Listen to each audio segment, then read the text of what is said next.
माता पिता की सेवा शिक्षाप्रद कहानी। गांव के पनघट पर 4 औरतें पानी भरने आई। पानी भरते भरते वे एक दूसरे से बातें करने लगी। चारों के एक एक पुत्र थे। बातों बातों में उन्होंने अपने पुत्रों के गुणों का बखान करना प्रारंभ कर दिया। पहली औरत बोली, मेरा पुत्र बहुत सुरीली बांसुरी बजाता है। जो भी उसकी बांसुरी सुनता है मंत्रमुग्ध हो जाता है। मैं ऐसा गुणवान पुत्र पाकर बहुत प्रसन्न हूँ। दूसरी औरत बोली, मेरा पुत्र बहुत बड़ा पहलवान है। वह गांव में ही नहीं बल्कि दूर दूर के गांवों में उसकी बहादुरी का डंका बजता है। ऐसा गुणवान पुत्र भगवान सबको दे। तीसरी औरत कहाँ पीछे रहती। वो बोली, मेरा पुत्र कुशाग्र बुद्धि है। उससे अधिक बुद्धिमान इस पूरे गांव में नहीं। लोग अपनी समस्या लेकर उसके पास आते हैं। मैं ऐसा पुत्र पाकर धन्य हो गई। चौथी औरत ने सबकी बातें सुनी लेकिन कहा कुछ भी नहीं। इस पर वे औरतें उससे कहने लगी, बहन तुम भी तो कुछ कहो ना। तुम्हारे पुत्र में क्या गुण है?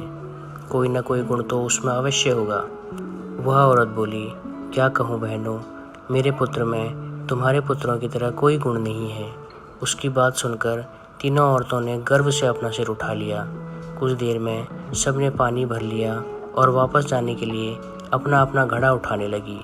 उसी समय पहली औरत का पुत्र हाथ में बांसुरी लिए वहाँ से गुजरा। उसने देखा कि उसकी माँ पानी से भरा घड़ा नहीं उठा पा रही है, किंतु वह यह अनदेखा कर बांसुरी बजाते हुए वहाँ से चला गया। दूसरी औरत का पहलवान पुत्र कुछ ही दूरी पर मुगदर घुमा रहा था। उसकी माँ कुएं से घड़ा उठाकर जैसे ही उतरी उसका पैर फिसल गया।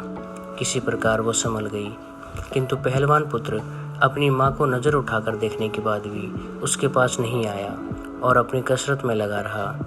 तीसरी औरत का पुत्र भी वहाँ से किताब पढ़ते हुए निकला।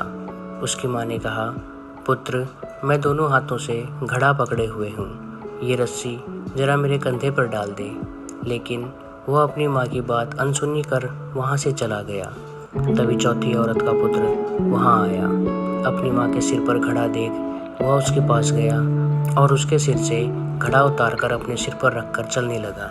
कुएं के पास बैठी एक बुढ़िया यह सब देख सुन रही थी। वह बोल पड़ी, मुझे तो यहाँ बस एक ही गुणवान पुत्र नजर आ रहा है, वही जो अपने सिर पर घड़ा लिए जा रहा है। माता पिता की सेवा करने वाले पुत्र से गुणवान पुत्र भला कौन हो सकता है। सीख, गुणवान वही है जो अपने माता पिता की सेवा करे और साथ ही सबकी सहायता के लिए तत्पर रहे। दोस्तों, कहानी कैसी लगी कमेंट करके ज़रूर बताइएगा।